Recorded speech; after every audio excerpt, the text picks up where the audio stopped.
Hello friends, आज हम शुरू करने जा रहे हैं MCQs।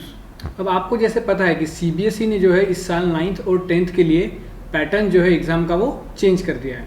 चेंजेस क्या हुए हैं? तो आपके सिलेबस को जो है वो टर्म 1 और टर्म 2 इस तरह से आधे आधे पोर्शन में डिवाइड कर दिया गया है और ये कहा गया है कि जो टर्म 1 की एग्ज़ाम होगी वो पूरी तरह से ऑब्जेक्टिव होगी।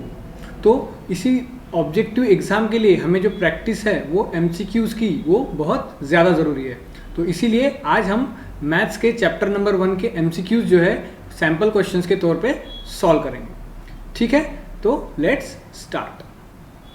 तो हमारा जो पहला क्वेश्चन है रियल नंबर्स का, without actually performing the long division the terminating decimal expansion of 51/1500 is in the form of 17/2 to the power m into 5 to the power n, then m plus n is equal to dash। आपको options दिए हैं 2, 3, 5 and 8। ठीक है, तो अब इस question को कैसे सॉल्व करना है? आपको क्या दिया है? एक फ्रैक्शन दिया है, रियल नंबर दिया है। क्या है रियल नंबर हमारा? हमारा रियल नंबर है 51/1500। अब 51/1500 का जो डेसिमल एक्सपांशन है, टर्मिनेटिंग डेसिमल एक्सपांशन, वो इस फॉर्म में आपको कहा गया है, that is 17/2 to the power m into 5 to the power n। तो हम क्या करेंगे?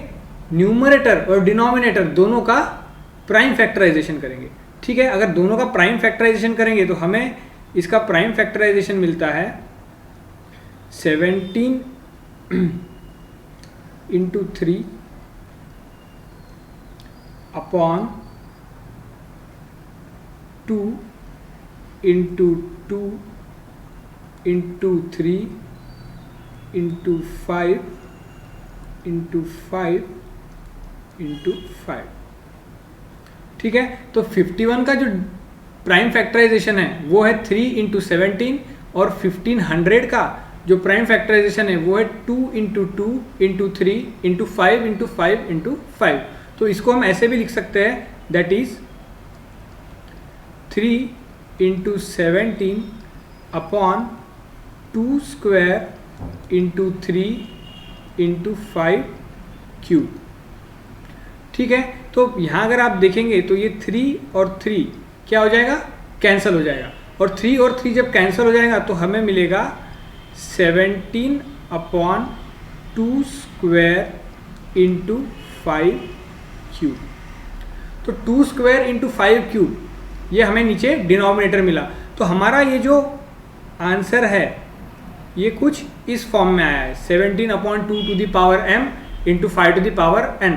अगर हम हमारे आंसर को इससे कंपेयर करेंगे तो we will get that m is equal to 2 and n is equal to 3। Therefore m plus n मतलब 2 प्लस 3 इज इक्वल टू 5। तो हमारा आंसर क्या आएगा? 5। That is option number C is the correct answer. आया समझ में? तो यहाँ सिंपली हमको क्या करना था? प्राइम फैक्टराइजेशन करके हमें चेक करना था कि जो डिनोमिनेटर हमारा है वो 2 to the power m into 5 to the power n में आना चाहिए, क्योंकि हमें ऑलरेडी क्वेश्चन में गिवन था कि जो आंसर है वो 17/2 to the power m into 5 to the power n के फॉर्म में है।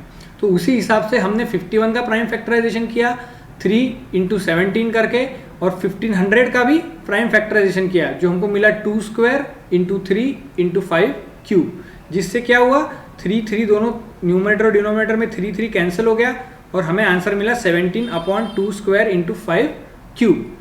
तो हमने जब उसको हमारे क्वेश्चन में दी गई टर्म से कंपेयर किया तो हमें m की वैल्यू मिली 2 और n की वैल्यू मिली 3। So the value of m plus n जो हमें कैलकुलेट करनी थी वो आई 2 + 3 इज इक्वल टू 5। ठीक है, तो इस तरह से इस क्वेश्चन को हमने सॉल्व किया है। Now next question is which of the following can be considered as a irrational number.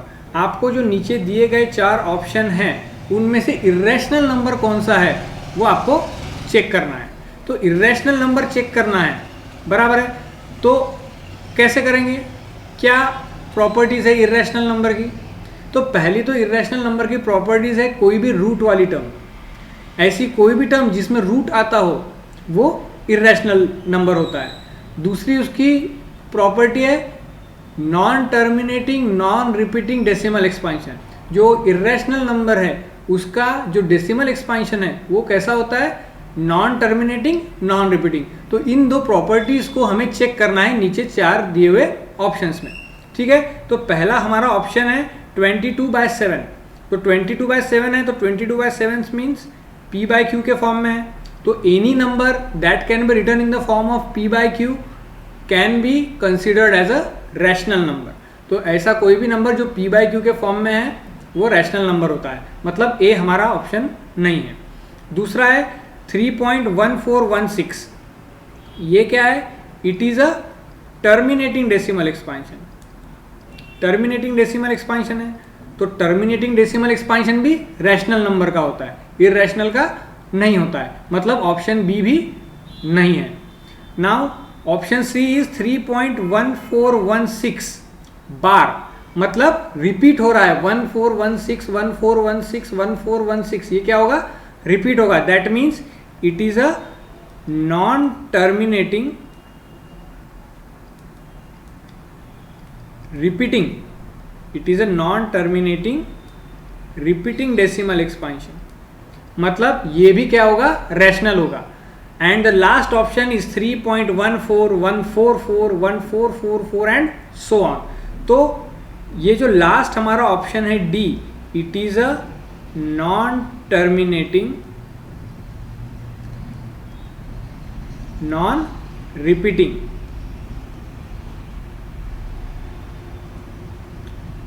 So any decimal expansion that is non-terminating and non-repeating can be considered as a irrational number.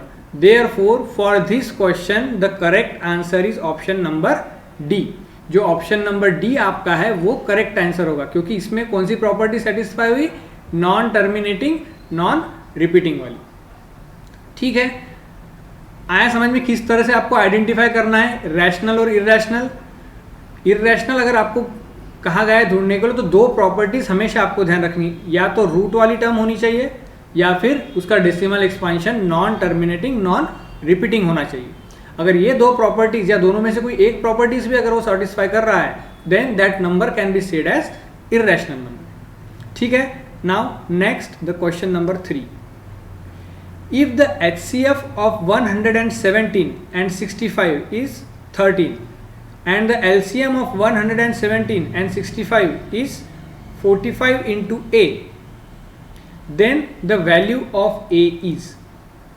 दो numbers दिए हैं, numbers क्या है 117 and 65 and also given that their HCF is 13 and their LCM is 45 into A and we have to calculate the value of A। तो इसके लिए हमें सबसे पहले एक प्रॉपर्टी पता होनी चाहिए, HCF into LCM is equal to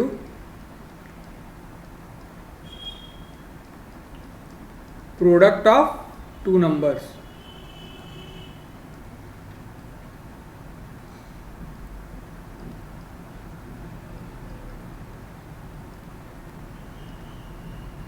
ठीक है, ये जो प्रॉपर्टी है हमें पता होनी चाहिए।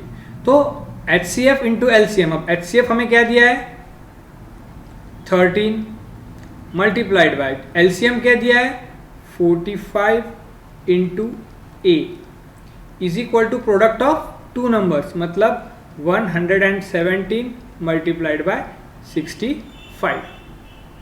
तो अब हमें A की वैल्यू निकालनी है, तो 13 इंटू 45 ये सीधे सीधे डिवीजन में चला जाएगा। जब हम 13 इंटू 45 को राइट हैंड साइड में ट्रांसफर करेंगे तो we will get A is equals to 117 multiplied by 65 upon 13 into 45। तो यहाँ पे 13 1 जा 13, 13 9 जा 117, 9 1 जा 9, 9 5 जा 45। ठीक है, तो इस तरह से हमको मिला 65 अपॉन 5। इसको अगर हम और रिड्यूस करेंगे तो हमें मिलेगा 5 1 जा 5, 5 13 जा 65. So from this we have got the value of A is equal to 13. तो ऑप्शन इज सी 13. आया समझ में कैसे किया है? आपको दो नंबर्स दिए थे 117 और 65, ठीक है, उनके HCF और LCM भी दिए थे. HCF दिया था 13, LCM दिया था 45 इंटू A, और आपको बोला था कि आपको A की वैल्यू कैलकुलेट करनी है. तो A की वैल्यू जब हमें कैलकुलेट करनी है तो हमने relationship between HCF, LCM and the numbers को यूज़ किया. तो क्या है relationship? The relationship is HCF into LCM is equal to product of the two given numbers. जो हमें दो नंबर्स दिए हैं उनकी प्रोडक्ट और HCF और LCM की प्रोडक्ट हमेशा इक्वल होंगी. तो उस रिलेशनशिप का यूज करके हमने यहाँ पे A की वैल्यू कैलकुलेट की जो कि आई 13. That is option number C. आया? ठीक है, समझ में आया? Now the next one, question number 4. The question number 4 is the LCM and HCF of 120 and 144 by fundamental theorem of arithmetic is. Fundamental theorem of arithmetic का use करके हमको HCF और LCM कैलकुलेट करना है दो नंबर्स का. कौन से दो नंबर्स? 120 एंड 144. तो फंडामेंटल थ्योरम ऑफ अरिथमेटिक मतलब सबसे पहले हमें करना है प्राइम फैक्टराइजेशन. तो सबसे पहले हम 120 के फैक्टर्स निकालेंगे. तो 120 के फैक्टर्स क्या आएंगे?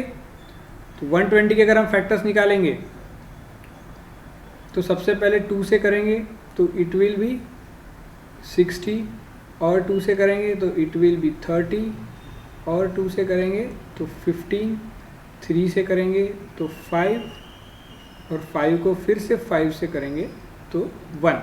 तो इस तरह से 120 के जो फैक्टर्स आए, prime factors of 120 are 2 cube into 3 into 5. ठीक है, अब वैसे ही 144 के फैक्टर्स भी निकालेंगे. 144 के फैक्टर्स क्या आएंगे? 2 से करेंगे तो 72, और 2 से करेंगे तो 36, और 2 से करेंगे तो 18, और 2 से करेंगे तो 9. अब 9 को 3 से करेंगे तो हमें मिलेगा 3, और 3 से करेंगे तो 1. So the prime factors of 144 are 2 to the power 4 into 3 square. अब हमें इसका कैलकुलेट करना है LCM एंड HCF. तो सबसे पहले LCM कैलकुलेट करेंगे. तो LCM क्या होता है? It is the product of highest power of each factor. जितने भी हमारे फैक्टर्स है उनके हाईएस्ट पावर का प्रोडक्ट. तो हमारे फैक्टर्स 2 और 2, तो 2 की हाईएस्ट पावर क्या है? 2 to the power 4. तो यहाँ हम लेंगे 2 to the power 4 multiplied by 3 की हाईएस्ट पावर क्या है? 3 स्क्वायर, तो वो यहाँ लेंगे 3 स्क्वायर इंटू 5, मतलब 16 इंटू 9 इंटू 5. तो 16 इंटू 9 इंटू 5 जब हम करेंगे तो हमें उसका LCM मिलेगा. So it's LCM come out to be 720. तो LCM कितना आया? 120 और 144 का 720. ठीक है, अब HCF कैलकुलेट करेंगे.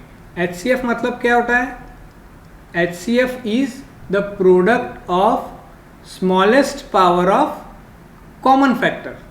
जितने भी कॉमन फैक्टर्स होंगे उनकी स्मॉलेस्ट पावर की प्रोडक्ट. तो यहाँ पे कॉमन फैक्टर्स कौन सा है? 2 की स्मॉलेस्ट पावर क्या है? 2 क्यूब, तो यहाँ पे लेंगे 2 क्यूब. और 3 की स्मॉलेस्ट पावर क्या है? 1, तो मतलब 2 क्यूब इंटू 3 मतलब 8 इंटू 3 मतलब 24. तो आपका HCF जो आया वो है 24. That means the LCM is 720 and HCF is 24. That means option number B is the correct answer. आया समझ में? सबसे पहले क्या किया हमने, प्राइम फैक्टराइजेशन से 120 के फैक्टर्स निकाल दिए, फिर प्राइम फैक्टराइजेशन से 144 के फैक्टर्स निकाल दिए, और फिर उन फैक्टर्स पे से हमने एलसीएम और एचसीएफ कैलकुलेट किया। तो एलसीएम क्या है, it is the product of highest power of each factor, and HCF is it is the product of smallest power of common factor. ठीक है, now the next one, question number 5। Question number 5 is 3 into 5 into 7 plus 7 is dash number. जो आपको ये term दी है, ये कौन सा number है, प्राइम नंबर है, कंपोजिट नंबर है, कांट से बता नहीं सकते, या फिर नन ऑफ दीज, ना प्राइम है ना कंपोजिट है। तो हम चेक करेंगे। तो हमें क्या दिया है, 3 इंटू 5 इंटू 7 प्लस 7। अब ये इसमें ये एक टर्म अलग है और ये टर्म अलग है, और दोनों में 7 जो है वो कॉमन है। तो अगर हम इन दोनों में से 7 को कॉमन ले लेते हैं तो वी विल गेट, 7 को कॉमन लेने के बाद 3 into 5 plus 1, that means 7 into 5 3 ज़ा 15 प्लस 1, मतलब 7 इंटू 16, और 16 के हम प्राइम फैक्टर्स बना सकते हैं। तो 7 इंटू 2 इंटू 2 इंटू 2 इंटू 2, तो ये सारे हो गए प्राइम नंबर्स।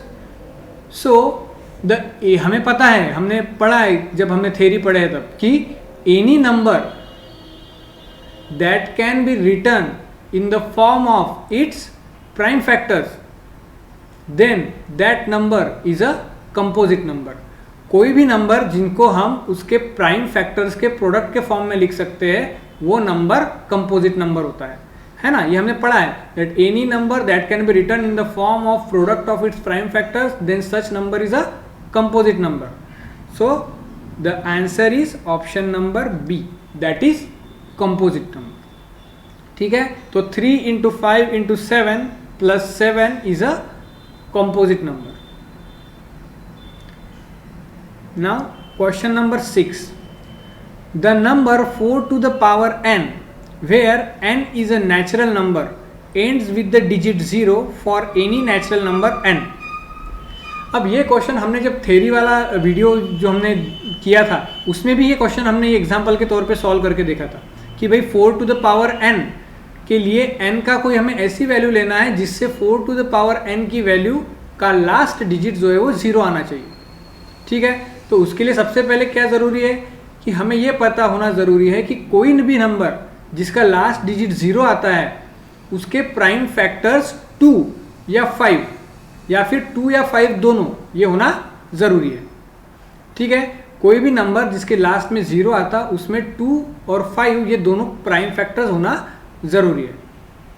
तो अब हम 4 टू द पावर n हमारे पास है, तो 4 टू द पावर n का अगर हम प्राइम फैक्टराइजेशन करेंगे तो we will get it as 2 into 2 to the power n, 2 into 2 to the power n। अब यहाँ पे 2 तो है बट 5 नहीं है, और हमारी कंडीशन क्या है, 2 और 5 दोनों भी होना ज़रूरी है।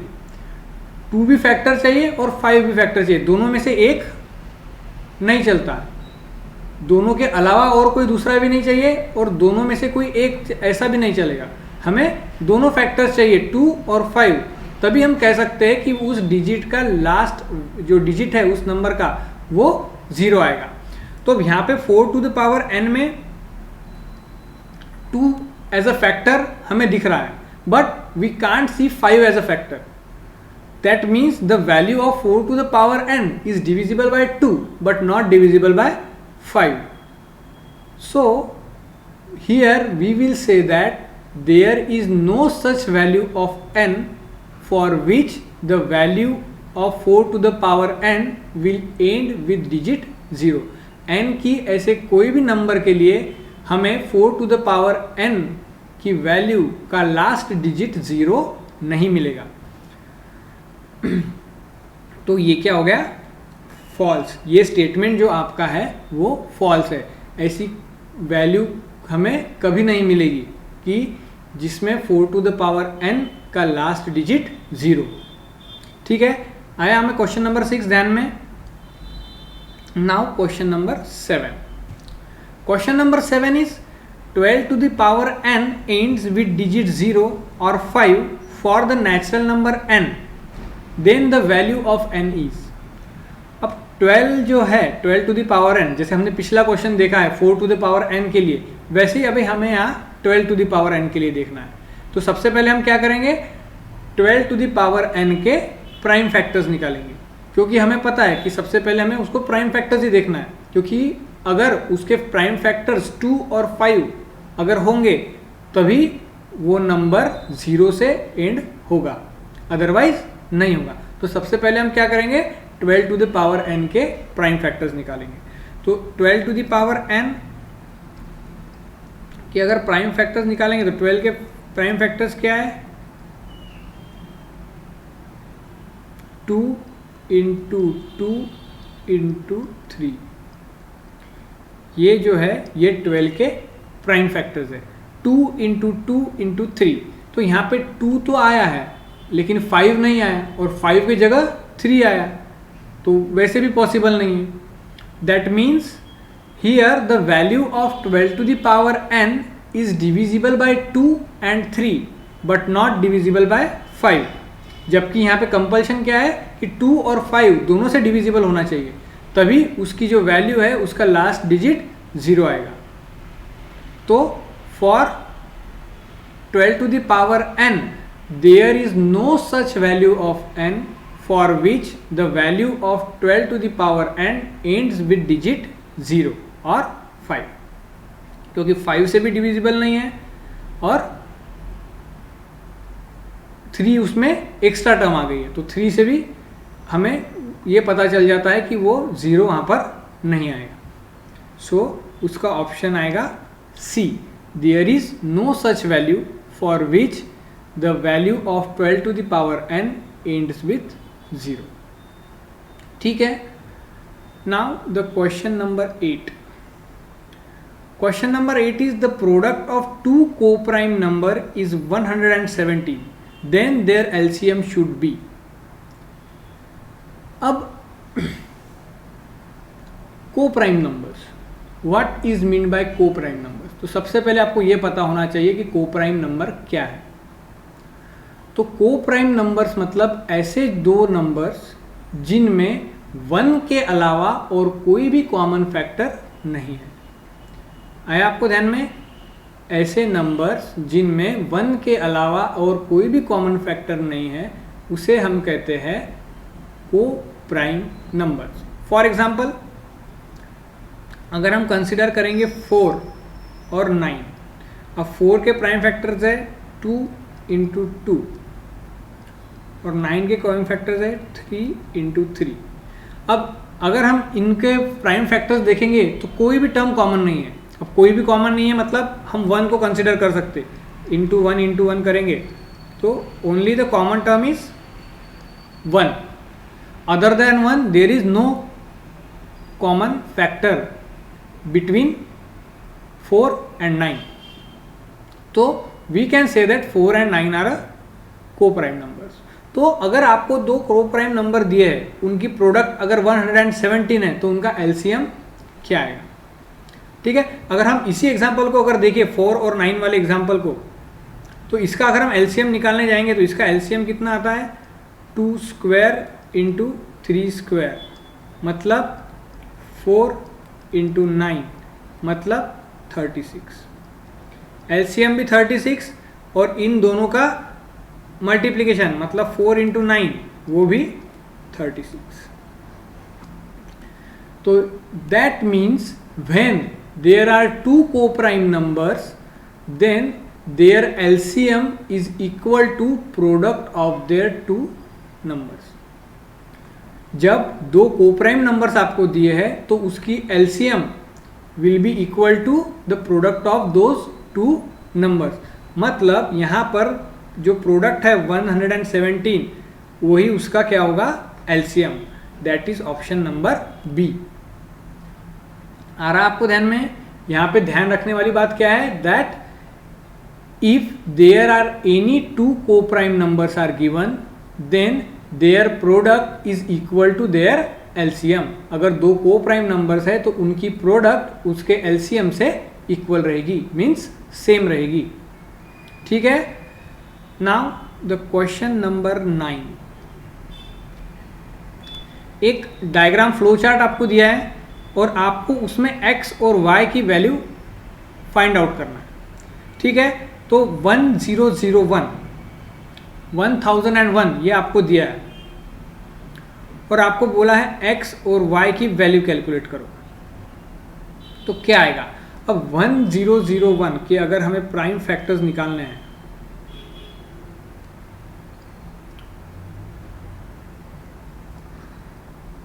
अगर 1001 के अगर हमें प्राइम फैक्टर्स निकालने हैं तो हम कैसे निकालेंगे। अब ये तो हमें पता है कि 2 से तो नहीं होगा, 3 से करने जाएंगे तो 3 से भी होगा क्या। अगर हम 3 से करने जाएंगे 1001 को तो 3 से भी होगा क्या। Let's check. 1001 को 3 से करेंगे तो 3 3 ज़ा 9, 10 3 3 ज़ा 9, 1 1 नहीं होता है। ठीक है। तो 3 से तो हमारा कैंसिल हो गया। तो अब अगर 3 से नहीं हो रहा तो 3 के बाद 5 से भी नहीं होगा क्योंकि लास्ट में 1 है। तो now we will do it for 7 कि 7 से होगा क्या। तो अगर 1001 को अगर हम 7 से करेंगे तो 7 1 ज़ा 7, देन 3 0, 7 4 ज़ा 28, 21 और 7 3 ज़ा 21, तो 143। ये जो हमारा नंबर है 143 ये हमें यहाँ पे क्वोशेंट में मिला। That means 1001 is divisible bye 7, तो यहाँ आया 143। ठीक है। अब यहाँ अगर आप देखेंगे चारों ऑप्शन में तो यही एक ऐसा ऑप्शन है जहाँ पे आपको x की वैल्यू के जगह पे 7 मिल रहा है। बाकी किसी भी ऑप्शन में 7 ये x की वैल्यू की जगह पे नहीं है। तो आप इसको अगर आगे सॉल्व नहीं भी करेंगे तो आप डायरेक्टली ऑप्शन नंबर ए को क्लिक कर सकते हैं, ऑप्शन नंबर ए पे टिक मार्क कर सकते हैं, है ना। क्योंकि ऐसे क्वेश्चन में बहुत श्योरिटी आंसर की हमें जल्दी मिल जाती है और हमारा टाइम भी बचता है। और जब हम MCQs सॉल्व करते हैं, जब हमारा MCQs का पेपर होता है, तब सबसे बड़ी चीज़, सबसे इंपॉर्टेंट चीज़ हमारे लिए यही होती है कि हमारा टाइम मैनेजमेंट बराबर होना चाहिए। जितना कम टाइम में हम क्वेश्चन सॉल्व करेंगे उतना ज़्यादा हमारे लिए अच्छा रहेगा, ताकि अगर कोई टाइम कंज्यूमिंग प्रॉब्लम अगर है तो वहाँ हम टाइम एक्स्ट्रा पुटअप कर सके। तो ऐसे प्रॉब्लम्स अगर आते हैं जहाँ पे आपको श्योरली आंसर पहले ही मिल जाता है तो आपको पूरा उसको सॉल्व करने की ज़रूरत नहीं है। आप डायरेक्टली बता सकते हैं कि 7 and 13 is a answer, because there is no such option other than A which have 7 as the value of x। अगर आपको करना है तो आप आगे भी कर सकते हैं। ऑब्वियसली हमें 11 से डिवाइड करना है 143 को, तो हमें मिलेगा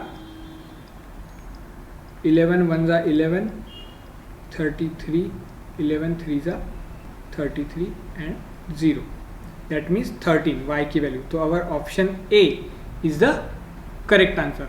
तो हमेशा जो आपका MCQs का पेपर होता है तब आपको ये हमेशा ध्यान रखना है कि टाइम मैनेजमेंट ये सबसे इम्पॉर्टेंट चीज़ है। आपको हमेशा अपना टाइम इस तरह से मैनेज करना है कि अगर कोई टाइम कंज्यूमिंग प्रॉब्लम्स हो तो उसमें हम बाकी जगह से टाइम चुरा के उसमें पुटअप कर सकें। ठीक है। Now next the question number 10। The HCF of 65 and 117 are expressible in the form of 65m minus 117. Then find the value of m. अब 65 और 117 का HCF जो है वो 65m माइनस 17 के फॉर्म में हम क्या कर सकते हैं, एक्सप्रेस कर सकते हैं, दैट मीन्स लिख सकते हैं। तो हमें सबसे पहले इसका HCF निकालना पड़ेगा, है ना। तो HCF कैसे निकालेंगे, प्राइम फैक्टराइजेशन से निकालेंगे। तो let's first find out the prime factor of 65। तो 65 है, मतलब सबसे पहले 5 से डिवाइड करेंगे तो वी विल गेट 13, तो means the factors of 65 are 5 into 13 and next one is 117. अब 117 2 से नहीं होगा तो हम 3 से करके देखेंगे. 3 से करेंगे तो 3 3 जा 9 मीन्स 39 और इसको 3 से करेंगे तो हमें मिलेगा 30 and 13 is itself a prime number so it is divided by 13 we will get 1. So 117 के जो फैक्टर्स है वो है 3 into 3 into 13.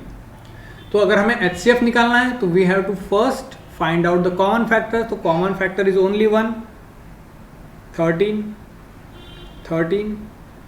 13 is a common factor. Then HCF is 13. But we have given that HCF can be expressed in the form of 65m minus 117. मतलब हमारा HCF जो है वो 65m minus 117 को इक्वल है. That means we can write it here as 65m minus 117 is equal to 13. So 65m is equals to 13 plus 117. Therefore 65m is equal to 130. अगर 65m is equal to 130 है तो m can be written as 130 upon 65. So m is come out to be 2 because 65 1 is 65, 65 2 is 130. तो 65 2 is 130 है तो m की value आई 2. तो इस तरह से हम सॉल्व करके m की वैल्यू कैलकुलेट कर सकते हैं. क्या किया हमने? सबसे पहले 65 के प्राइम फैक्टर्स ढूंढे, फिर 117 के प्राइम फैक्टर्स ढूंढे और उन दोनों के प्राइम फैक्टर से हमने क्या किया? उसका HCF कैलकुलेट किया. और हमें क्योंकि क्वेश्चन में दिया था कि उसका HCF को जो है हम 65m माइनस 117 के फॉर्म में एक्सप्रेस कर सकते हैं, तो इसीलिए 65m minus 117 is equal to 13 इस तरह का इक्वेशन फॉर्म करके हमने m की वैल्यू कैलकुलेट की. ठीक है. So here our correct option is option number B, that is 2. The value of m is come out to be 2. Now question number 11. There are 24 apples, 36 mangoes and 60 bananas. 3 तरह के fruits आपको दिए हैं. 24 apples है, 36 mangoes हैं and 60 bananas are there. And they have to arrange in a single rows in such a way that every row contains the same number of fruit of only one type. हमें उसको इस तरह से arrange करना है रोज के अंदर कि हर रो में इक्वल नंबर ऑफ फ्रूट होने चाहिए और एक ही टाइप का फ्रूट होना चाहिए एक रो में. ठीक है. एक ही रो में एक टाइप का फ्रूट और हर रो में इक्वल नंबर ऑफ फ्रूट्स होने चाहिए. Then what is the minimum number of rows required to arrange all this fruits. इन सभी फ्रूट्स को अरेंज करने के लिए हमें कितने रोज लगेंगे वो हमें निकालना. तो कितने रोज लगेंगे ये कैलकुलेट करने से पहले सबसे पहले हमें ये निकालना पड़ेगा कि एक रो में हम मैक्सिमम कितना फ्रूट्स अरेंज कर सकते हैं. एक रो के अंदर हम मैक्सिमम कितने फ्रूट्स अरेंज कर सकते हैं ये हमें निकालना पड़ेगा. ठीक है. तो उसके लिए हमें क्या करना पड़ेगा? HCF कैलकुलेट करना पड़ेगा. 24, 36 और 60 इसका हम क्या कैलकुलेट करेंगे? HCF कैलकुलेट करेंगे.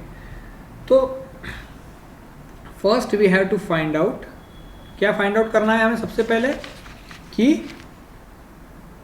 एक रो में मैक्सिमम कितने फ्रूट्स हम रख सकते हैं. तो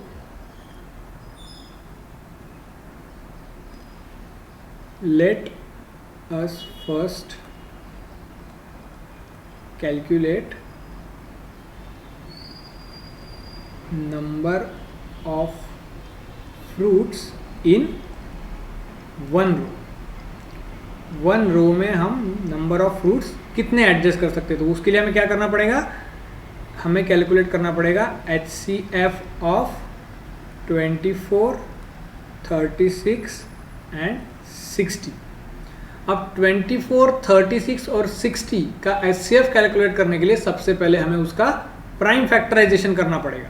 तो प्राइम फैक्टराइजेशन 24 के प्राइम फैक्टर्स आएंगे 2 इंटू 2 इंटू 2 इंटू 3। 36 के प्राइम फैक्टर्स आएंगे 2 इंटू 2 इंटू 3 इंटू 3 और 60 के प्राइम फैक्टर्स आएंगे 2 इंटू 2 इंटू 3 इंटू 5।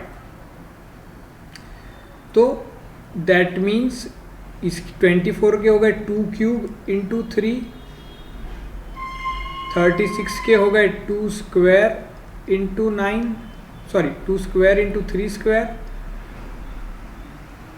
और 60 के हो गए 2 square into 3 into 5।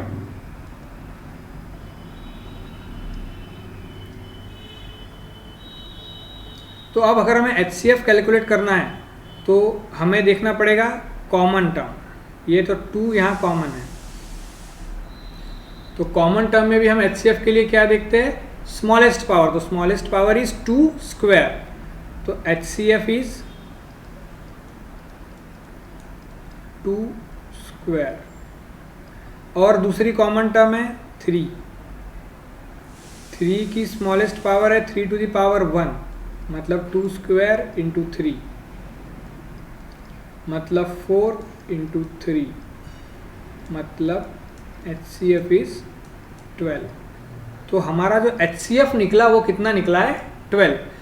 That means कि हम एक रो में मैक्सिमम 12 फ्रूट्स को अरेंज कर सकते हैं।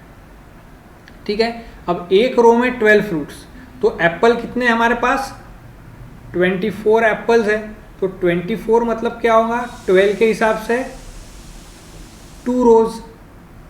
36 मैंगोज है, तो 12 के एक रो में 12 के हिसाब से 12 3 और 60 बनानाज है, तो that means 12 in 1 row, that means 12 into 5। तो मतलब एप्पल के लिए 2 रोज, मैंगो के लिए 3 रोज और बनाना के लिए 5 रोज। तो total number of rows will be, जो टोटल रोज रहेंगी वो कितनी रहेंगी,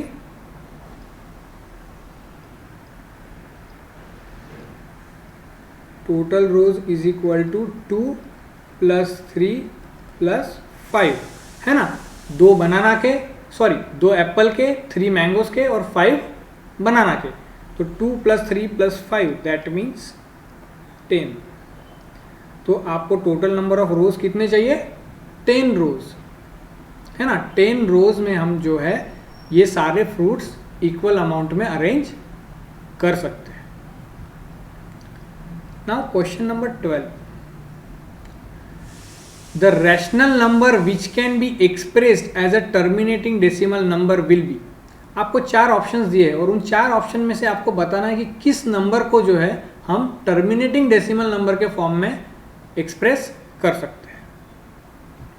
तो सबसे पहले हमारा है 77/210। अब 77/210 है। अब हमें टर्मिनेटिंग और नॉन टर्मिनेटिंग ये देखने के लिए हमें क्या करना पड़ता है, हम क्या करते हैं, डिनोमिनेटर का प्राइम फैक्टराइजेशन करते हैं। और अगर डिनोमिनेटर का prime factorization 2 to the power m into 5 to the power n के फॉर्म में अगर है, तो हम कहेंगे कि हमारा जो डेसिमल एक्सपांशन है वो टर्मिनेटिंग डेसिमल एक्सपांशन है। और अगर 2 to the power m into 5 to the power n के फॉर्म में नहीं होगा, then we will say it is a non terminating repeating decimal expansion. ठीक है, तो इस तरह से हम सबसे पहले ऑप्शन नंबर ए में हमारा जो डिनोमिनेटर है वो है 210, मतलब हमें 210 का प्राइम फैक्टराइजेशन करना पड़ेगा। तो 210 के जो प्राइम फैक्टर्स है वो आएंगे 2 इंटू 3 इंटू 5 इंटू 7।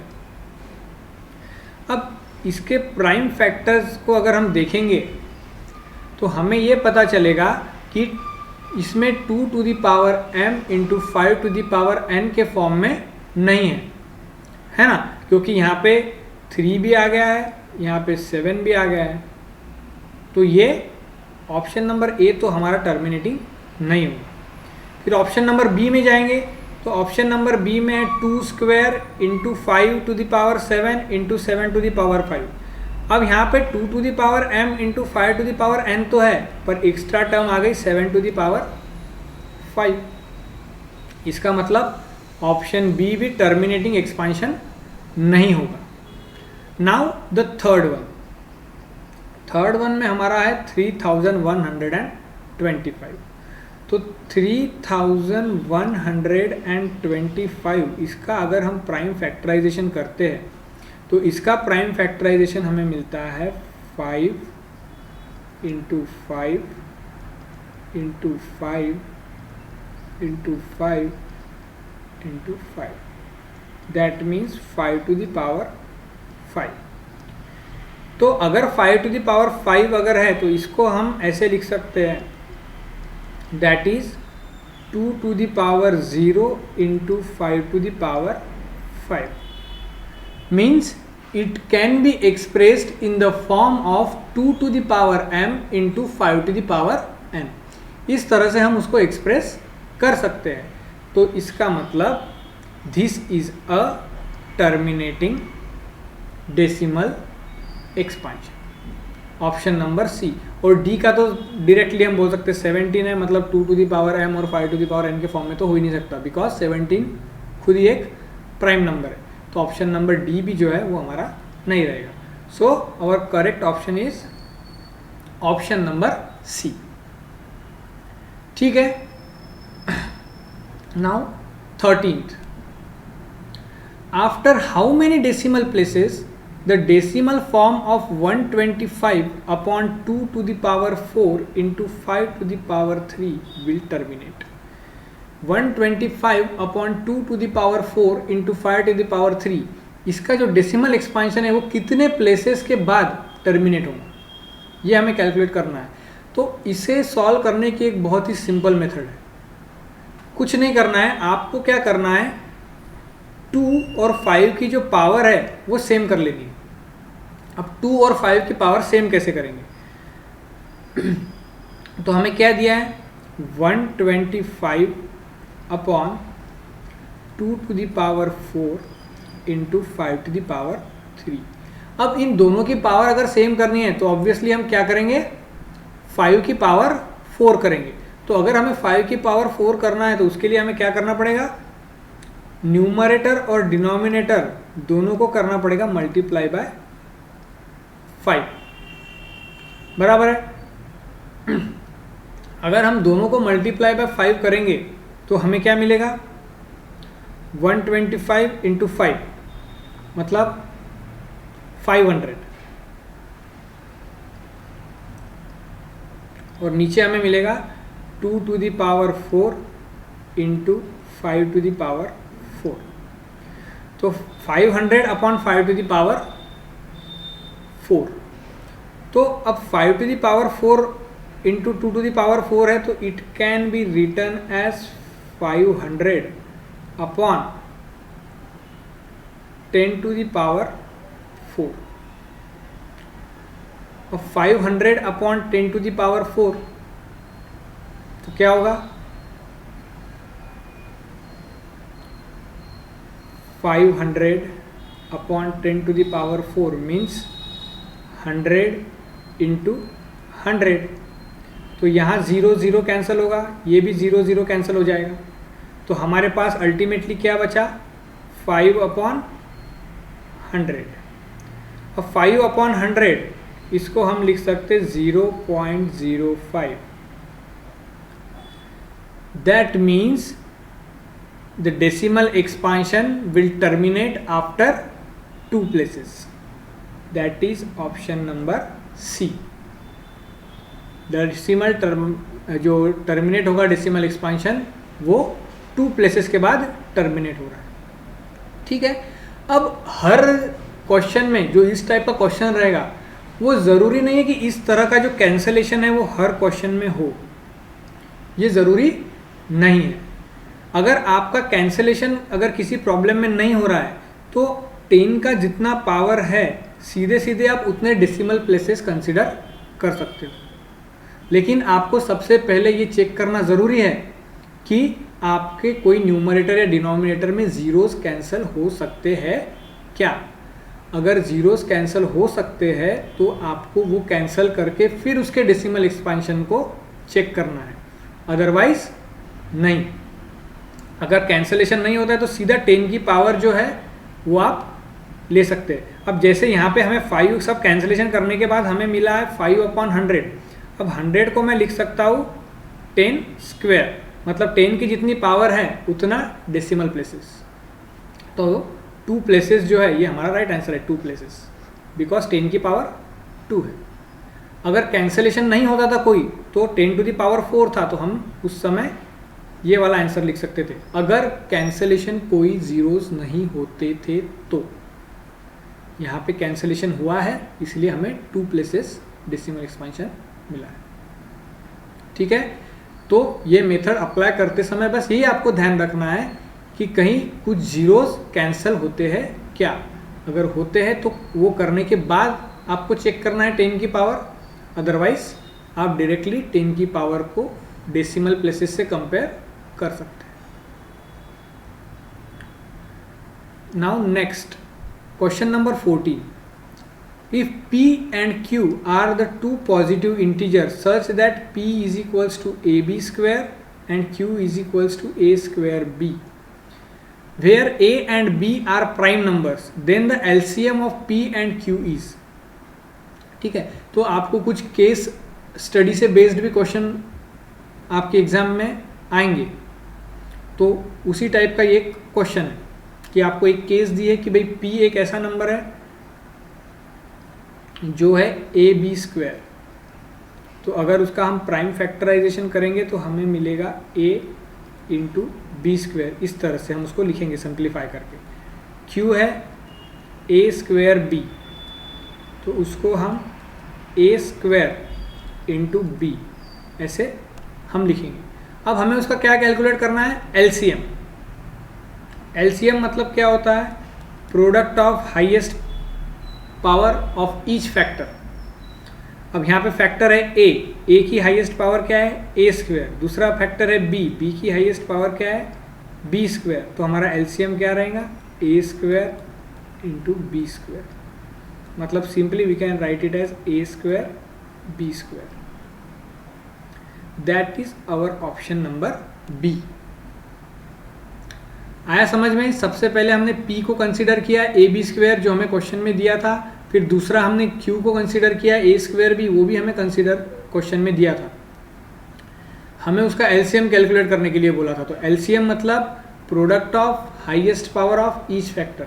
तो यहाँ पे हमारे फैक्टर है a और b, और a की हाईएस्ट पावर है a स्क्वायर, b की हाईएस्ट पावर है p स्क्वायर। तो a और b की हाईएस्ट पावर का हमने प्रोडक्ट लिया तो हमें मिला a square into B square. ठीक है, नाउ क्वेश्चन नंबर 15। ये भी केस स्टडी से बेस्ड क्वेश्चन है। The greatest number of 6 digits that is exactly divisible by 15, 24 and 36 इज। आपको एक ऐसा 6 डिजिट नंबर ढूंढना है जो 15, 24 और 36 इन तीनों नंबर से डिविजिबल हो। अब ये कैसे करेंगे, तो सबसे पहले हम क्या करेंगे, 15, 24 और 36 इनका LCM ढूंढेंगे। हमें जो ग्रेटेस्ट 6 डिजिट नंबर ढूंढना है इसके लिए हम क्या करेंगे, सबसे पहले 15, 24 और 36 का LCM ढूंढेंगे। तो 15 के जो प्राइम फैक्टर्स है वो है 3 इंटू 5। 24 के जो प्राइम फैक्टर्स है वो है 2 इंटू 2 इंटू 3 इंटू 3, और 36 के प्राइम फैक्टर्स है 2 स्क्वायर मतलब 2 इंटू 2 इंटू 3 इंटू 3। 24 में फिर हमें चाहिए 2 इंटू 2 इंटू, ठीक है। अब हमें इसका ढूंढना है एलसीएम। तो 2 स्क्वायर 2 क्यूब ये कॉमन है, तो सबसे पहले 2 क्यूब, फिर 3 स्क्वायर और 3, हाईएस्ट पावर इज 3 स्क्वायर, तो 2 क्यूब इंटू 3 स्क्वायर, और जो अकेला बचा वो है 5। तो इसका मतलब 8 इंटू 9 इंटू 5, तो आपका जो ये आएगा वो आएगा 360। आपका एलसीएम कितना आएगा? 360। अब हमें पता है the greatest 6 digit number is, सबसे बड़ा 6 डिजिट नंबर क्या है? 9999999। 9,99,999। It is the greatest 6 digit number, और हमारा एलसीएम जो है वो है 360। तो हम पहले चेक करेंगे कि 360 जो है वो 9999 से डिवाइड होता है क्या। 99999। तो सबसे पहले 362 जा करेंगे 720, सब्ट्रैक्शन करेंगे तो वी विल गेट 279, और ये 9 आ जाएगा इधर, तो 2799। तो इसको और आगे सॉल्व करेंगे तो 367 जा वी विल गेट 2520।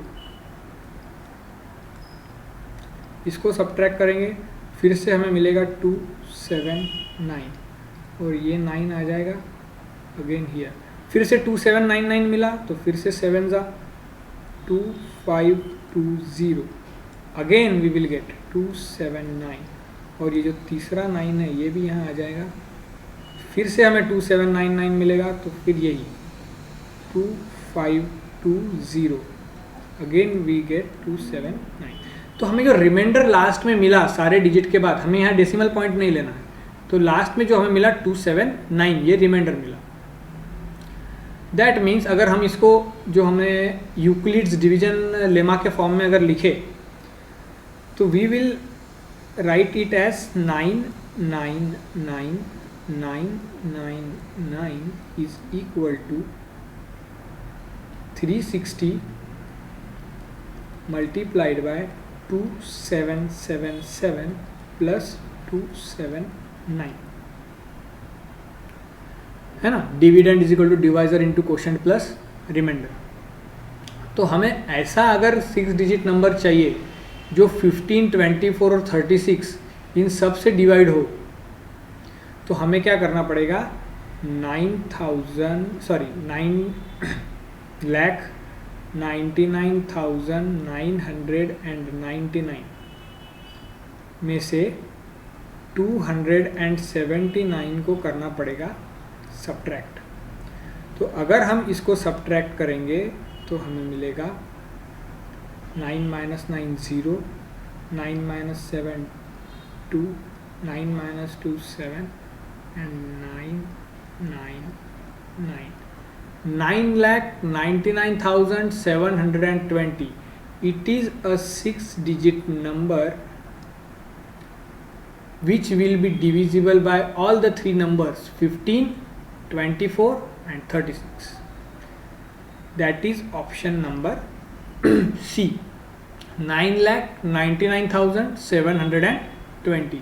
तो अगर इस तरह का अगर कोई क्वेश्चन आता है तो आपको इस मेथड से सॉल्व करना है, ठीक है। आपको ग्रेटेस्ट 5 डिजिट भी पूछ सकते हैं, ग्रेटेस्ट 7 डिजिट भी पूछ सकते हैं, ग्रेटेस्ट 4 डिजिट भी पूछ सकते हैं। तो सबसे पहले आपको क्या करना है? एलसीएम निकालना है तीनों नंबर्स का, उस एलसीएम को डिवाइड करना है ग्रेटेस्ट जो भी दिया है 5 डिजिट, 4 डिजिट, 7 डिजिट नंबर से, और उसका जो रिमाइंडर आएगा उसको सब्ट्रैक्ट करना है उस ग्रेटेस्ट नंबर में से, तो आपको आंसर मिल जाएगा। ठीक है। Now question number 16, the prime factor of 13,915। Prime factorization करना है आप 13,915 का। अब आप अगर क्वेश्चन और ऑप्शंस को ध्यान से देखेंगे तो आपको एक चीज़ ध्यान में आएगी कि पहला फैक्टर और दूसरा फैक्टर हर ऑप्शन में सेम है। मीन्स पहला और दूसरा फैक्टर्स तो सेम ही आने वाला है, 5 और 11।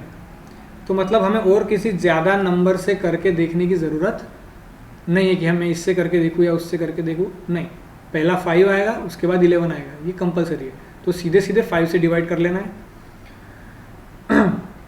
तो 5 से अगर डिवाइड करेंगे अपन 13,915 को, तो वी विल गेट 2,785। अब हर ऑप्शन में एक ही बार 5 है, मतलब हमें फिर से 5 से नहीं करना है। अब हमें किससे करना है? 11 से। 11 से अगर करेंगे तो वी विल गेट 253। अब हर जगह 11 क्यूब 11 स्क्वायर 11 क्यूब 11 स्क्वायर है, मतलब कम से कम 2 बार तो 11 आ ही रहा है। तो हम उसको 11 और एक बार करेंगे तो वी विल गेट 23। और 23 खुद एक प्राइम नंबर है, तो मतलब इसके बाद 23 ही आएगा। तो हमें प्राइम फैक्टर्स क्या मिले? 5 इंटू 11 स्क्वायर इंटू 23। तो option number B 5 into 11 square into 23। तो टाइम मैनेजमेंट के हिसाब से फिर वही आपको मैं बता रहा हूँ कि ऑप्शन देख के अगर कहीं आपको दिमाग में कोई क्लिक हो रहा है, टाइम मैनेजमेंट के हिसाब से आपको देखना है कि सीधे सीधे यहाँ पता चल रहा है कि पहला फैक्टर 5 है, दूसरे 2 फैक्टर्स 11 आने वाले हैं, तो हमें और किसी से नंबर से करके देखने की ज़रूरत नहीं है। सीधे सीधे पहला 5 कर लेना, दूसरा 11 कर लेना, तीसरा 11 कर लेना, चौथा हमें डायरेक्टली 23 मिल गया। हम सीधे सीधे बोल सकते हैं option number C is a correct answer.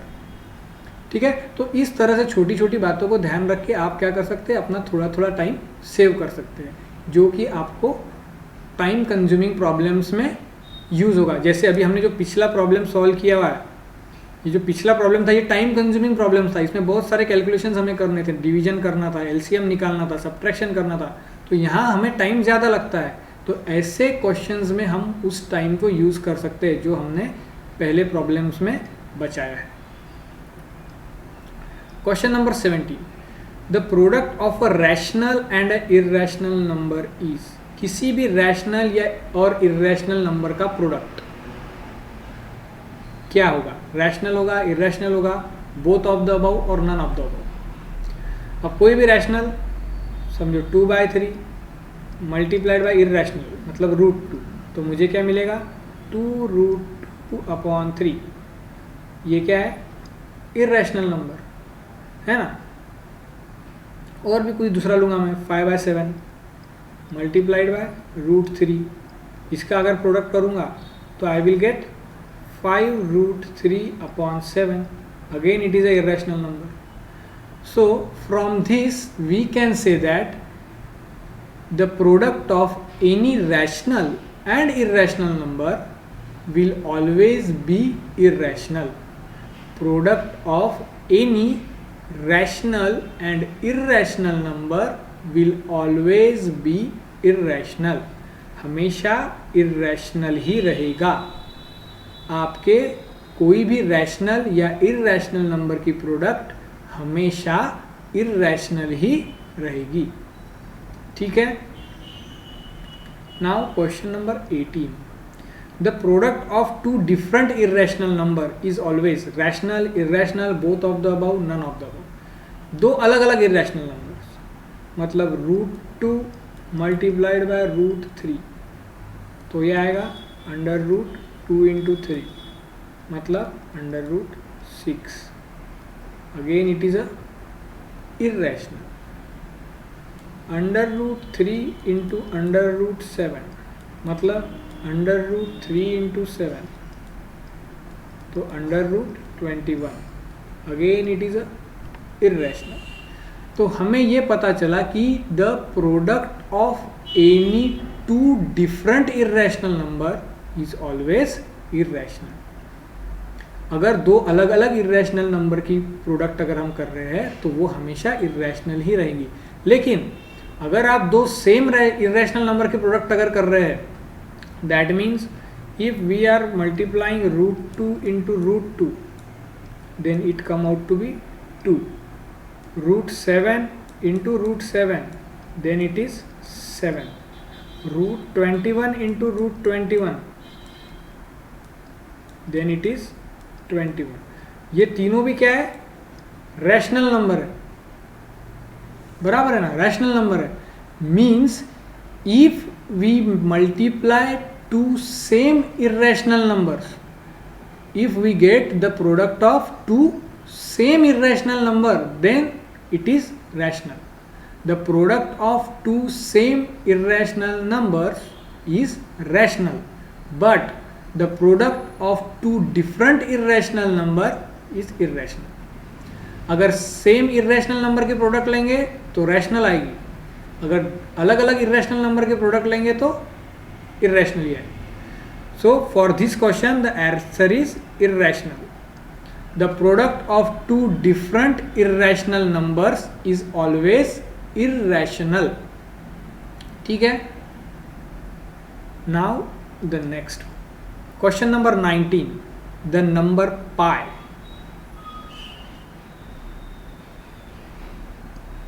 पाई क्या है? What is the value of pi?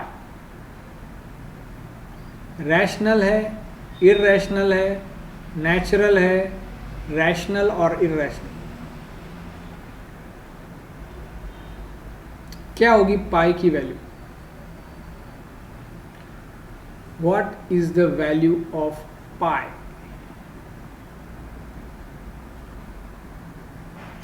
तो पाई की अगर हम वैल्यू कंसिडर करते हैं तो it is a non terminating non repeating decimal expansion. क्या है? Non terminating non repeating decimal expansion. Some 3.1416 something, बहुत नॉन टर्मिनेटिंग। तो अगर हम पाई की वैल्यू अगर कंसिडर करें तो we can say that pi is a irrational number. pi क्या है? irrational number है, ठीक है, because the pi has a decimal expansion of non terminating non repeating type।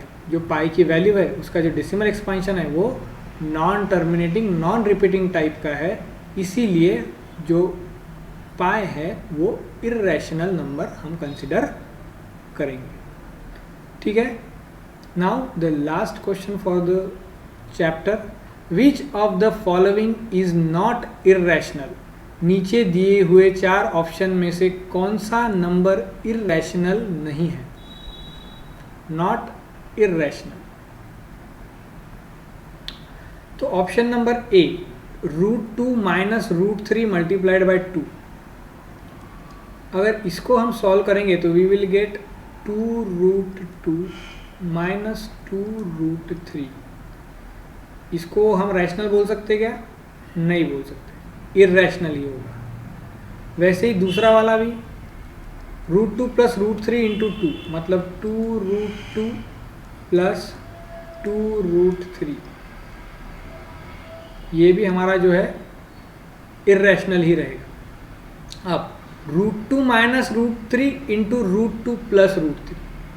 अब ये ऑप्शन अगर हम देखेंगे तो it is of the form a minus B into A plus B, और a minus B into A plus B का form है, that means it can be written in the form of a² minus b²। तो a² minus b² के form में अगर हम उसे लिख रहे हैं तो वी विल गेट √2² माइनस √3²। तो दैट इज √2 का स्क्वायर होगा 2 और √3 का स्क्वायर होगा 3। तो 2 माइनस 3 इज -1। तो 2 - 3 इज -1, तो -1 is a rational numbers, therefore √2 - √3 into √2 + √3 is a rational number. क्या होगा? √2 - √3 into √2 + √3 is a rational number. और यहाँ पे भी 2√7/7 है, तो यहाँ पे √7 है, दैट इज इरेशनल, तो दिस इज ऑल्सो इरेशनल। तो इस तरह से आज हमने रियल नंबर्स चैप्टर के लिए 20 सैम्पल क्वेश्चन स्टडी किए। अलग अलग टाइप के क्वेश्चंस देखे, अलग अलग मेथड से हमने सॉल्व किए हैं, कुछ केस स्टडी से रिलेटेड भी क्वेश्चंस देखे। तो इसी तरह के क्वेश्चंस जो है आपको, जो आपकी टर्म 1 की एग्ज़ाम होगी ऑब्जेक्टिव एग्ज़ाम, उसमें आएंगे। तो इसी तरह के सैम्पल क्वेश्चंस आपको सॉल्व करके भी देखने हैं। तो इन क्वेश्चंस को सॉल्व करने के लिए एक बार फिर से आप वीडियो के देख सकते हैं, अच्छे से थरोली वीडियो को स्टडी कीजिए, आप खुद भी करके देखिए, जिससे कि आपको और अच्छे से MCQs अंडरस्टैंड हो सके। हम हर चैप्टर के लिए पूरे सिलेबस में जो भी जितने भी हमें टर्म 1 में चैप्टर्स है, उन सब के लिए इसी तरह से हम जो क्या करेंगे, MCQs को स्टडी करेंगे। और हम आगे कुछ क्विज़ भी कंडक्ट करेंगे, जो ऑनलाइन क्विज़ होंगे टर्म 1 के लिए। तो उस क्विज़ में भी आप पार्टिसिपेट कीजिए, ताकि आपको टाइम मैनेजमेंट करते हुए फास्ट जो है वो क्वेश्चन सॉल्व कर सके। टर्म 1 के सैम्पल पेपर्स भी हम सॉल्व करेंगे पूरे पोर्शन से रिलेटेड। पहले हम सिंगल चैप्टर्स पे MCQs देखेंगे और फिर पूरे होल पोर्शन से रिलेटेड सैम्पल पेपर्स भी हम सॉल्व करेंगे। तो आप इसी तरह मुझसे वीडियो के थ्रू कनेक्ट होते रहिए और आपकी डिफ़िकल्टीज़ को कमेंट के थ्रू मुझ तक पहुंचाइए, ताकि मैं उसको सॉल्व कर सकूं। ठीक है, थैंक यू।